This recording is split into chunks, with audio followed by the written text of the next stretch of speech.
Hey everyone, we are the Gratitude Girls. The Gratitude Girls are in the house. Hi, Lori. How are you? Great, how are you? I'm good. I'm so good. And I love the subject of what we're going to do tonight. I'll introduce myself. My name is Catherine Asaro Myers, affectionately known as Rara, and I'm here with my amazing partner, Lori. I didn't want to interrupt you. There was a delay. I was going to say Lori and I are both executives with Send Out Cards. And tonight we'd like to speak to you as entrepreneurs. And we'd like to talk to you about the subject of setting successful appointments.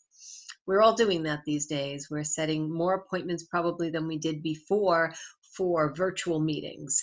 We would set appointments before, but they were different, right, Lori? We were going to meetings, we were meeting someone at 10 and then maybe somebody at 2 or maybe someone at 2:30 to 3:30. We had to think about traveling and commuting and how long would it take us to get from one place to another, and would we meet three people in the same place. It was a different wheel turning event, how that would go for us.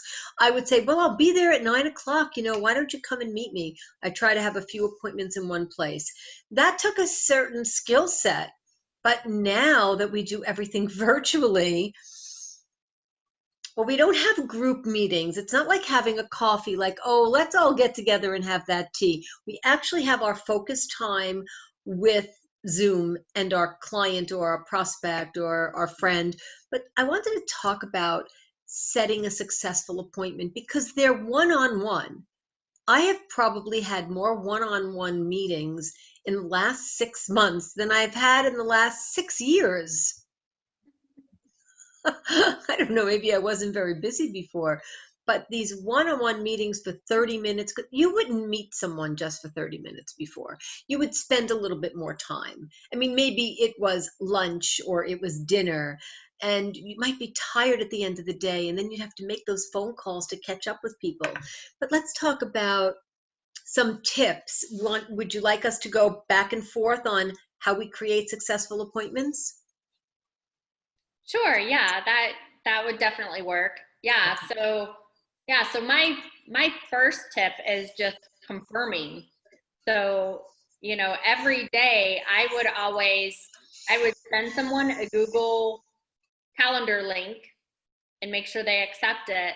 And then that morning I would text them and say, just wanted to check in with you. We are meeting today at 12 o'clock on Zoom, or if we are in person, back here in the States, we're meeting back in person Yes. some now too. So, but I would always say, whatever it was, I would confirm it. And, if I didn't hear back from them by text, and I usually would sometime before the meeting, but that way, when you have that confirmed, that a lot of times alleviates and especially if you do it in the morning, because if they did forget, then maybe they can rearrange their schedule to fit it for the thing, so that way they're not like, oh yeah, I forgot. They can fix it before that time comes rather than waiting to the last minute. Good point. Yes, there are appointments that I was doing like that. And then, Lori, I started to use a booking reservation calendar. So here's what I do. I use different platforms. Bookify is one, Calendly is another, but I'll talk about my Calendly. So when someone is having an appointment with me, they go on to my reservation link and they choose the service that they want and they book it. So what I have, it's a paid service, and I have it set up that the day before they get a reminder, email and text, and the same day, an email and text. And then there is a link within that link to reschedule. So if someone realizes that, oh, they overbooked or whatever, they can't make it, they can go into that link and they can reschedule the appointment without speaking to me.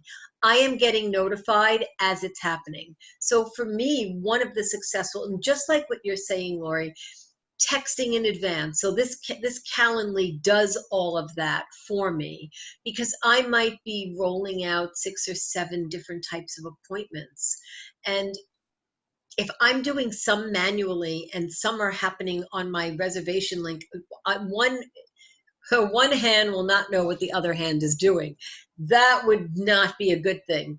So it's really important that your appointment does receive, like Lori said, a text, a phone call, a communication, an email.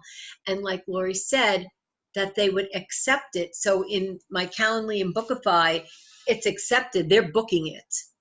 So there now, can someone forget? They can. If they forget and don't see the text and the email that's set up, then maybe they need something else. So I'd like to slip into, I'll take the second list of tips. I have some prospects who just don't really like using technology. That's not what they like to do. They want to tell me when they want to have that appointment, and they want to write it in their book. And that's the way it's going to happen for them.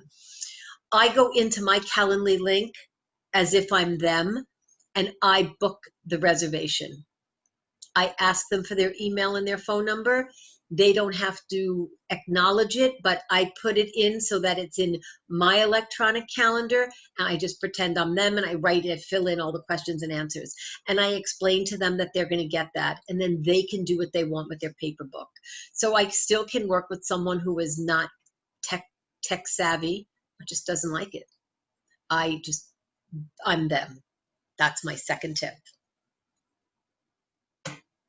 That's awesome. That's a good thing because, yeah, some people either don't want to do it or don't know how to do it or don't want to learn a new thing, right? You know, like old dogs don't like to learn new tricks a lot of times, right? Right. Exactly. Exactly. Um, may I just add one more thing to that? I know I wanted to give you an opportunity. Just wanted to say one of the other things that I do is I ask questions at that appointment. So when that reservation is made, there's a question that might say, please share anything with me that would help me prepare for this appointment. Or I might say, who referred you? Or what is the topic that is most relevant to you at this time? So it's not just an appointment for XYZ. They tell me their intention. So when I get that reservation, I know what's on their mind. And they may have forgotten, but it's all going to be right there. So I like to set the intention with the appointment as well. So how to book a successful appointment is to know what the appointment's about. Right. Yes, I agree. That's one thing that I say is, what do you intend to get out of this appointment time? You know, so exactly that, you know, you want to make it successful on both people's sides, right? Because we don't want to waste either one of our times. And you also don't want to, you want to avoid having to make another appointment because they didn't go over with whatever it wasn't, you know, portrayed to one of the sides of what they wanted to go over, you know, and then you have to make another appointment gotten done in the first one if there wasn't the extra small talk all around there, right? So the small talk is good and that helps build relationships, but if you're small talking for an hour, you're not going to get any business success parts done in there, right? Right. It's a good point. So my tip to that is this reservation link gives us a time frame, beginning and end. And if it's a free appointment, complimentary, when it's booked, it will not ask for a payment. If it's a paid appointment, my reservation calendar will require a Stripe payment before it's booked. And it outlines that this is a 45-minute or 1 hour or 2 hour session appointment. So what I do believe is very helpful to a successful appointment is to set the parameters and let that person know. So I collect online reservations along with online payments. So all the small talk is out of the way because it's all explained, right? This is what it is, and we get right to work. That's another really good tip. Yes, that's huge. You know, I was just thinking about you talking about that, and one of the people that I meet with that's that I go to for a service, that's she doesn't do anything online. She doesn't do anything electronically, and that's it. Usually when I get there, my appointment's an hour, and when I get there, there's probably 5 to 10 minutes of hi, how are you doing? Come in, sit down, and then there's at the end, there's another 5 to 10 minutes of, okay, this is how much you owe. I have to write out the check, and that's it. So that's literally 10 to 20 more minutes of time I could be getting things done if it was all taken care of ahead of time. Yes, and maybe I can speak to that. I make the reservation with my clients online. So once my appointment is done, I will actually, after the time, if it's an hour, I'll take 5 minutes and help them book their next appointment so that A, it's booked, how to have a successful appointment, and B, we set the intention for the next one and don't leave it to chance, so that that client or prospect will say, so next time I talk to you, this is what I'd like to cover. And if they change their mind, it's okay, but we remember what they booked it for and why and when, and if it's another paid session or if it's part of something that they already paid for. So I spend 5 minutes after the session to book the next session. So I need that buffer time. Right, yeah. Well, and then it's always good to book the next event from the previous event, right? Exactly, especially if it's included in the price. So if that is part of the service, I absolutely make sure it's booked because I want to make sure that the client knows where they're going with their sessions.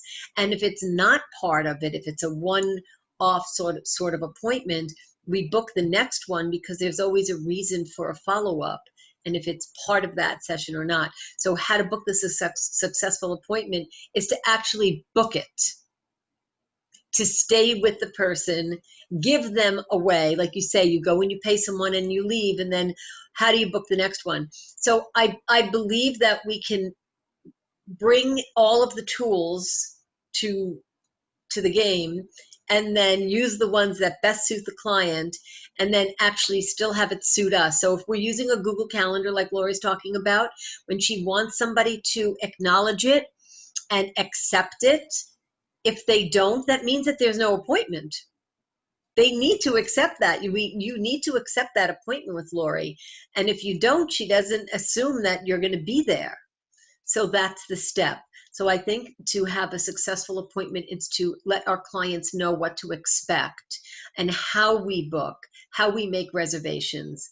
And if we ever have to cancel, we need to have all of their information. So in my online reservation, it asks for your number, your email, and the reason. So if I have to suddenly reach a new person who I've never met, all their information is right there for me because life happens. And sometimes I guess maybe we're going to be 5 minutes late. We want to let them know, but a successful appointment is showing up and having great communication like you just talked about.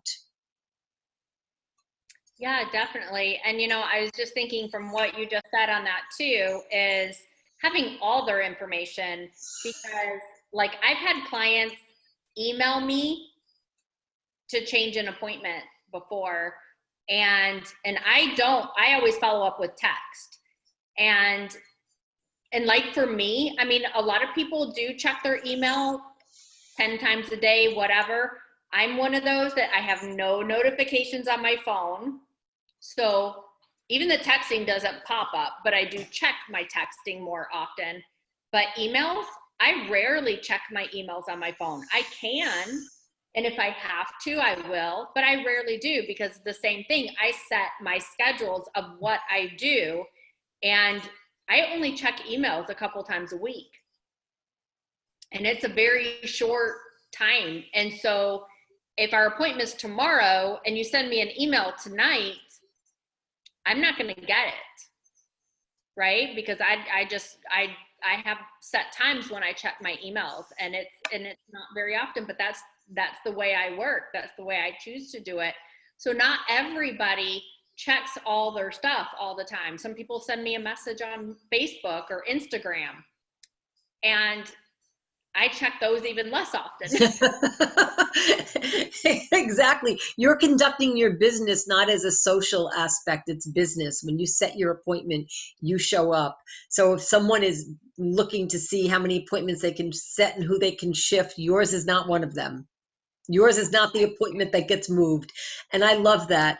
I think that's fantastic. So the other tip to having a successful appointment is don't be a movable mobile appointment. Love Right. that. I totally love that. Lori, is there a final tip that we would like to give? I would say the final thing is just when you show up to your appointments, be all that you can be. You know, be your best, bring your best to your appointments, right? So you know what you expect from other people, but what are you doing to raise and arise up to the expectations of the other person? And so make sure that you just, when you show up to your appointments, you bring your best. It's not just you're rushing, and then boom, you jump on and you haven't thought about anything, you haven't researched anything, you haven't, prepared for anything. Don't back yourself up into so many appointments back to back that you don't have time to breathe, think, engage, kind of relax for a couple seconds, before you go into the next one. Refresh, that's the word I was looking for. So you can be more, prepared, more awake, more alive and refreshed for the people that you are talking to. Yes, and Lori, you just made me think about what we do all the time together. To have a successful appointment, remember to breathe. You really need to do that. Take a breath before the appointment. I breathe with my appointments. I take 30 seconds and say, let's breathe together. And that really sets the tone. So how to have somebody show up is do something that they really enjoy. So I recommend you try 30-second breath with your appointment and see what that's like. Yes, that sounds perfect. Yes, that should happen. Well, on that note, Lori, I think that we have some great tips that we can review and we can share them again. And I will certainly listen to this and take notes because having a successful appointment these days, with everything, most things being virtual, we need to make sure that we're not wasting other people's times and not wasting our time as well so that we could give it our best, just like you said. That's such great advice. Thank you so much. That's right. Thank you. And yes, if you want to see all of our other tips, so go to gratitudegirls.com and you can click on tips and training and you can see all the different tips we have on our website. And then also, if you want even more tips and training, you can go to gratitudegirls.com/coaching. You can see information about our private coaching group where we do get a lot more intense and have a lot more training. You can see all the details there. Every single week for an hour, we are with our clients teaching and training them, as well as some different personal one-on-one spots as well. So thank you so much, everyone, for being with us. We will see you next month. Thank you.